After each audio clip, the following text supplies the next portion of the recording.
Hello po mga kapasta. Special mention lang po, isa po sa mga sender natin. Pinapabati ni Ma'am Nina Lucero Tortogo, sila Icon, IC, at kay RJ Tortogo. Happy listening sa inyo. At salamat po sa story Ma'am Nina. Tapos belated happy 25th anniversary sa... Kaso hindi na mention yung pangalan ni Mama at Papa, pero happy 25th anniversary from Delevios family. Tapos happy birthday daw sa kanyang kuya Lance Delevios. Pinapabati yan ni Mary Jasmine Delevios. At batiin ko lang din si Ma'am Mary Joy Crisostomo at ang kanyang boyfriend na si Boy de los Santos. Parehong nakikinig sa atin. Salamat po at happy listening po sa inyo.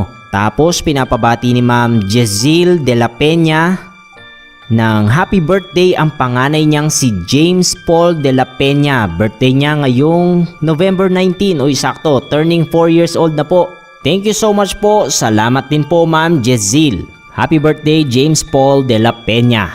Tapos mga kapasta, hindi ko na pala nagawa ng special mention na nagpalit tayo ng visuals. Actually sinusubukan ko pa lang.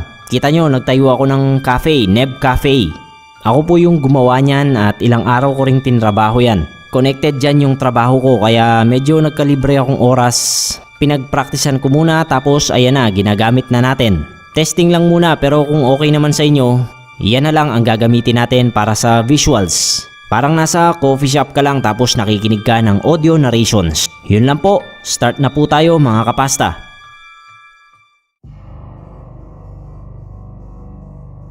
Hindi lang po ako ang nakaranas nito, kundi ang aming buong pamilya. Dito ko lang po ibabahagi sa channel nyo ang kwentong ito. Kahit sa mga kaibigan ko, hindi ko pa ito nakukwento. Dahil na rin siguro nahihiya ako. Itago nyo na lang ako sa pangalang Jovel. Para na rin po maprotektahan ang identity ko at ng mga taong kabilang dito sa kwento. Minabuti ko rin pong palitan ang pangalan ng mga tao. 36 years old na po ako ngayon, Sir Neb. Pamilyado na. May 2 anak. Masaya na ang buhay. Masasabi kong almost perfect na. Pero kapag naaalala ko ang pangyayari noong 14 anyos pa lang ako, lagi akong natatakot kapag iniisip ko kung ano ang kahahantungan ng mga tao sa mundo. Lagi ko rin pong kinu-question ang mga desisyong ginagawa ko sa buhay sa takot na mapunta ako sa impyerno. Taong 1998, nakatira kami noon sa Muntinlupa. May kalakihan ang bahay namin dahil sa papa kong nakapagtrabaho ng ilang taon sa Saudi. Ang mama ko naman noon sa bangko nagtatrabaho. May isa akong kapatid na tawagin na lang natin sa pangalang Ate Shirley. Matanda ng 10 taon sa akin si ate. 24 years old na siya. Nagtatrabaho na rin siya noon at maayos ang sweldo. Kaya naman madalas akong maiwan sa bahay ng mag-isa. Si Papa hindi na bumalik ng Saudi noong masigurong stable na ang trabaho ni ate. Para daw magkakasama na kami, isang masayang pamilya. Nagpapasalamat na lang talaga ako. Meron kaming yaya. Si Yaya Ising, malayong kamag-anak daw ng papa ko. Hindi raw nakapag-aral, kaya naman tinulungan nilang magkatrabaho. Mabait si Yaya Ising. Ito ang bagay na nasisiguro ko at hindi ko makakalimutan sa kanya. Payat na babae, sunog ng araw ang balat at hanggang batok ang kulot na buhok. Minsan nga baluga ang tinatawag ni Ate Shirley sa kanya kapag nagagalit ito. Pero hindi naman yun pinapansin ni Yaya. Hindi ko rin siya nakitang umiyak kahit madalas siyang sabunutan ni ate at pingutin sa tenga. Mabait kasi si Yaya at mas bata siya kay ate ng 5 taon. Sa halos 3 taong pagtatrabaho ni Yaya Ising sa amin, ni hindi siya nagsumbong kay mama o papa na lagi siyang sinasaktan ni Ate Shirley. Minsan kapag nakikita ni mama at papa ang sugat ni Yaya o ang mga pasa, nagdadahilan siya. Kesyo nahulog o napaso raw ng plantsa o kaya naman nadikitan ng apoy habang nagluluto. Ewan ko ba kung bakit pinaniniwalaan yon nila mama at papa. At hindi ko rin alam kung bakit hindi ko sinasabi ang totoong nangyayari sa kanila. Siguro dahil ang bait-bait ng tingin nila kay Ate Shirley. Siguro dahil matalino raw siyang bata. May mararating sa buhay at makakapag-asawa ng mayaman. Sabi pa nga ni Mama at Papa, manang-mana raw si Ate Shirley sa kanila. Matalino at mabait sa kapwa. Madalas ko nang nahuhuli ang trato noon ni Ate Shirley kay Yaya. Sinasampal, sinasabunutan, kahit magkamali lang sa gawain ng konti. Nung minsang masunog nga ni Yaya ang isang paboritong damit ni ate, katakot-takot na sabunot, tadyak at sampal ang inabot ni Yaya. Pero doon din ako kinilabutan sa naging reaksyon ng mga magulang ko. Wala silang pakialam kahit harap-harapan ng ginagawa ni Ate Shirley ang pang-aapi kay Yaya Ising. Ang dahilan pa nila sa akin nung minsan kong sabihin na awatin si ate, hayaan na lang daw. Baka raw kasi may pinagdadaanan si Ate Shirley, kaya ganoon na lang ang galit. Umiyak ako noon sa kwarto. Wala kasi akong magawa para kay Yaya. Marami pang pangyayari pagkatapos noon. Minsan pinagdadamutan nila ng pagkain si Yaya, si Mama, si Papa. Pero mas malala si ate dahil pinapakain niya ng panis si Yaya. Sa totoo lang Sir Neb, gusto ko silang itakwil noon. Hindi ko maintindihan kung bakit ako napunta sa ganoong klase ng pamilya. Minsan kapag kaming dalawa lang ni Yaya ang nasa bahay, pinapakain ko siya ng palihim nung mga pagkain na dapat ay sa akin lang. Yung mga nasa ref, binibigay ko sa kanya. Sobra-sobra ang pasasalamat niya sa akin. At aaminin ko po, kay Yaya Ising ko lang naramdaman ang labis na pagmamahal na parang hindi mabigay ng mga magulang ko. Naaalala ko pa nga minsan na sabi niya, kapag lumaki pa raw ako at hindi nagbago, sigurado raw na sa langit ang punta ko. Pero saan po pupunta si ate? Sila Mama at Papa? Tanong ko. Sa tingin ko, sa impyerno sila pupunta. Nakaramdam ako ng kaba nung sabihin niya ang mga salitang yon. Hanggang sa dumating ang isang araw na ginulantang kami ng isang masakit na balita. Bilang na raw ang araw ni Ate Shirley. Malala na raw ang kanser. Kanser sa ovaryo. Hindi ako sigurado sa word, pero nagmetastasize daw o kumalat sa utak. Ilang buwan na lang daw ang itatagal niya nung malaman niya ang sakit. Hindi na raw kaya ng gamutan. Nung malaman yun ng buo naming pamilya, sinubukan naming gawing masaya ang nalalabing buhay ni Ate Shirley. Dumalas ang travel namin. Dumalas ang panonood ng movies, pati na rin ang pagkain sa labas.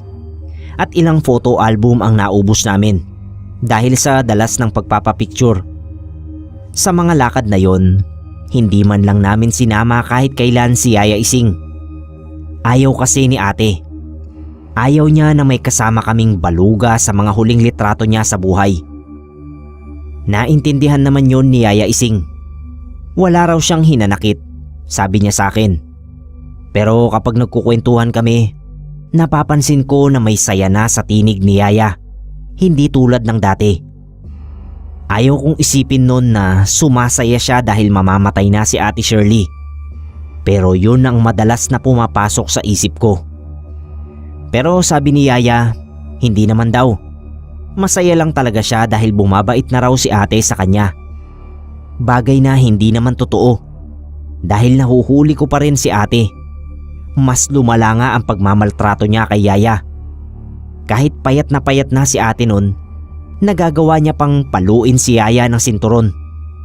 Minsan nakikita ko yung mga latay sa katawan ni Yaya na hindi na kinayang itago ng mga damit. Parang ako ang nasasaktan. Parang ako ang nakakatikim ng mga latay. Isang araw, bigla na lang binawian ng buhay si ate. Umiyak ako ng umiyak. Inalo ako ng inalo ni Yaya. Tapos habang hinahaplos niya ang buhok ko, naririnig kong sinasabi niya na sa wakas, mapupunta na rin si ate sa impyerno. Natakot ako nang marinig ko yun. Dali-dali akong lumayo kay Yaya. Napalitan ng takot yung lungkot na nararamdaman ko. Pagkalipas ng ilang araw, kinuha ni Mama at Papa yung mga litrato na pinadevelop sa isang kodakan. Nakipag-away pa raw sila sa may-ari dahil may isang kulang na larawan na ayaw nitong ibigay. Pero kalaunan, nakuha naman nila Mama. Pagkatingin, nagimbal silang dalawa ni Papa. Ibang-iba raw kasi yung itsura ni ate doon sa larawan. Para raw nasunog ang balat, nalalapnos daw. Tapos yung mukha raw ni ate, hindi nakangiti, gaya ng pagkakaalala nila nung kinuha yung larawan. Nakabukas daw ang bibig at bakas sa mukha ang pagdurusa. Yung mukha raw na parang sobrang pinahihirapan. Pinakita rin nila sa akin ang larawan, pero hindi ko magawang titigan ng matagal. Parang naririnig ko kasi yung sigaw ng ate ko sa larawan. Kahit hindi naniniwala sila Mama at Papa sa albularyo, napilitan silang ipatingin sa mga ito ang larawan. Marami ang sumuri. Iisa lang ang sinasabi. Nasa impyerno daw si ate at wala raw silang magagawa upang maalis ang kaluluwa nito sa nagbabagang apoy ng impyerno. Inutusan sila na sunugin ang larawan dahil magdudulot daw ito ng labis na kamalasan. Noong kinuwento sa akin yon nila Mama at Papa, natakot ako at naawa para sa ate ko. Biglang pumasok sa isip ko yung mga sinabi ni Yaya. Mapupunta raw ako sa langit kung hindi ako magbabago. At si Ate Shirley, Mama at Papa ay baka sa impyerno mapunta.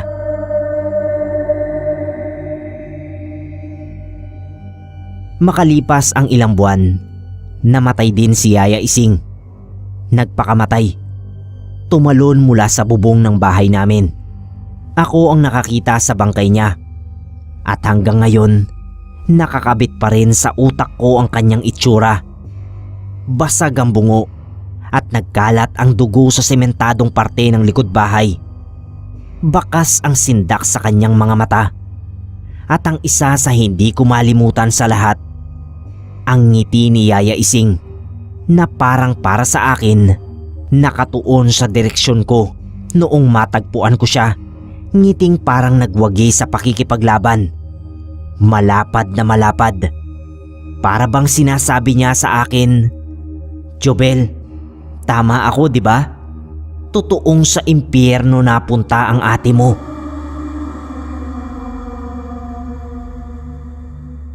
Pagkatapos ng nangyari kay Yaya Ising, ilang buwan akong hindi nakatulog ng maayos. Nakikita ko sila ni Ate Shirley. Naaawa ako kapag naiisip na sa impyerno rin napunta si Yaya Ising. Marahil ay nararanasan niya pa rin ang kalupitan ni ate. O baka naman kaya ginawang kunin ni Yaya Ising ang sarili niyang buhay ay para sundan si ate. Malamang para makaganti sa mga pahirap na ginawa nito sa kanya. Kapag napag-uusapan namin ang tungkol sa larawan ni Ate Shirley, natatahimik ang mga magulang ko. Nasabi pa nila sa akin dati na kapag naaalala nila ang itsura ni ate doon sa larawan, nakakaramdam sila ng sobrang init na para bang sinusunog. Hindi po sa tinatakot ko ang mga nakikinig ngayong araw, pero hanggat narito tayo sa mundong ibabaw, iwasan natin ang tukso at kasamaan.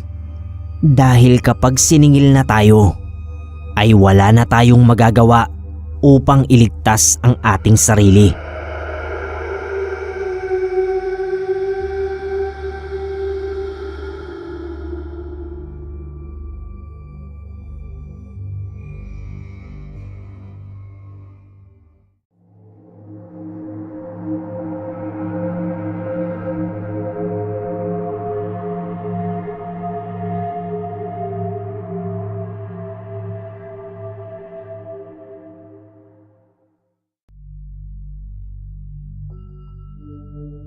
Nung mga bata pa kami ng ate ko, siguro mga 5 ako tapos 6 naman ang ate ko, nagkaroon si mama ng malubhang trangkaso.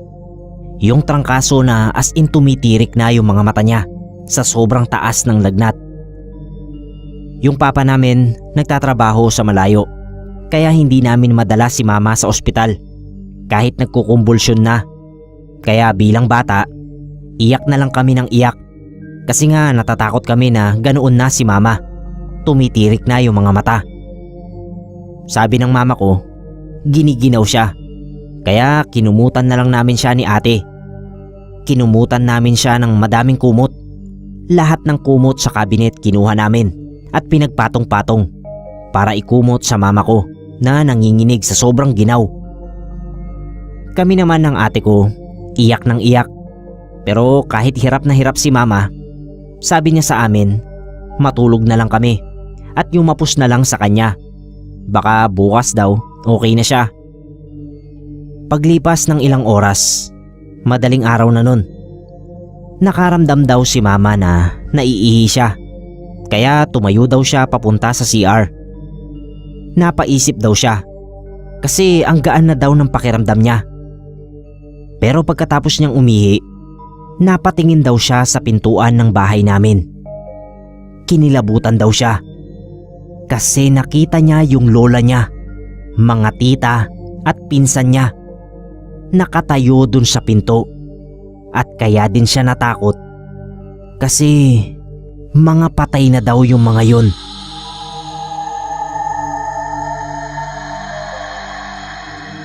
Tinatawag siya na sumama sa kanila. Napatakbo daw si mama sa kwarto at mas lalo siyang natakot kasi nakita niya ang sarili niya na nakahiga. Nakayakap pa rin kaming magkapatid sa kanya. Doon niya daw naisip na patay na siya. Kaya sinusundo na daw siya ng ibang kamag-anak namin na namatay. Pero hindi daw pumayag si mama kasi naisip nga kami ng ate ko, masyado pa raw kaming bata para iwan niya. Nagdasal siya ng taimtim at humiga ulit kung paano siya nakahiga sa tabi namin ni ate. Dasal pa rin siya ng dasal na huwag muna siyang kunin. Iyak din daw ng iyak si mama hanggang sa nakatulog daw siya ulit at nagising na umaga na. At magaling na din siya. Kaya sobrang pagpapasalamat niya raw sa Panginoon na hindi pa siya kinuha sa amin. Ngayon malalaki na kami. Hinding-hindi ko makakalimutan ang kwentong yon ni mama sa amin.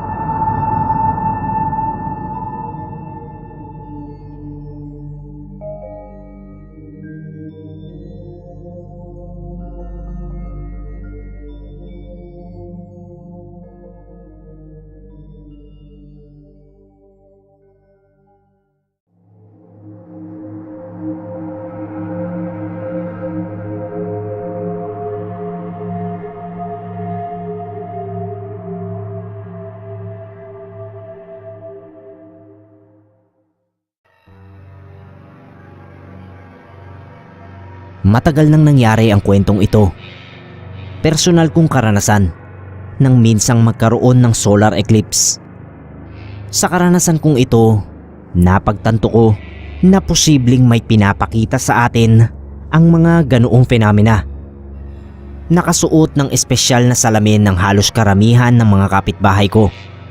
Yung mga walang suot na espesyal na salamin, nakontento na lang sa paglalagay ng tubig sa kanya-kanyang palanggana. Lahat nag-aabang ng solar eclipse na binalita sa telebisyon. Hindi ko na maalala kung anong taon nito. Pero naaalala kong lahat ang itsura ng mga tao. May mga namamangha, may mga walang pakialam, at may ilang batang nagtatalo kung may lalabas bang dragon sa kalangitan.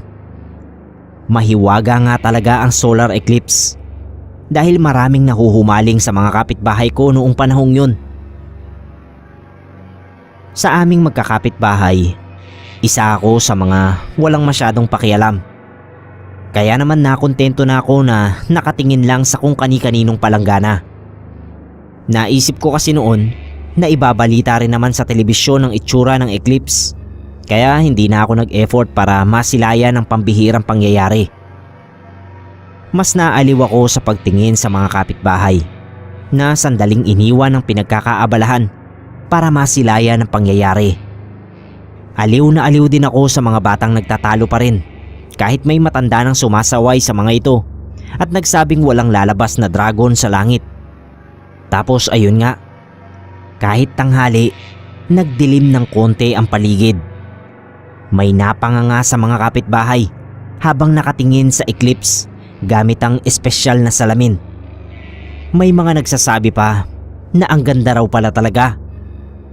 Sa mga sandaling yon, ibang tanawin ang nakikita ko habang namamangha ang mga tao. Takot ang lumukob sa pagkatao ko nang makita ko ang napakaraming aninong nakakalat sa kung saan.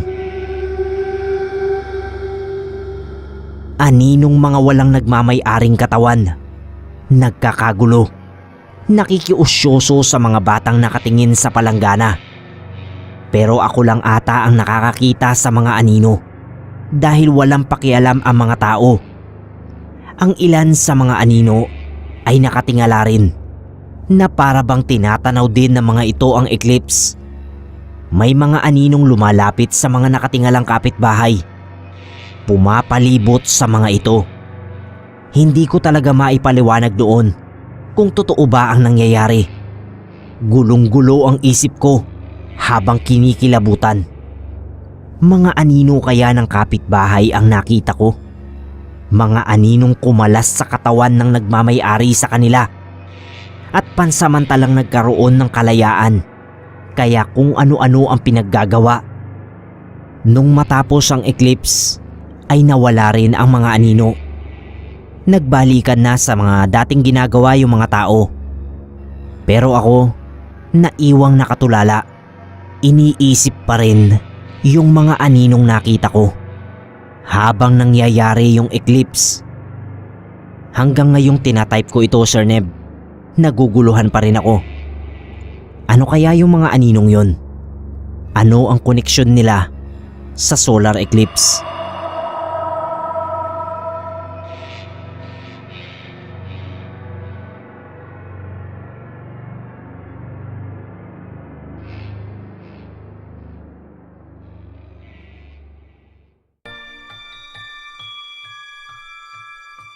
Shoutout segment po. Para sa shoutout na ito, kukuha tayo dun sa story natin na namana ng anak.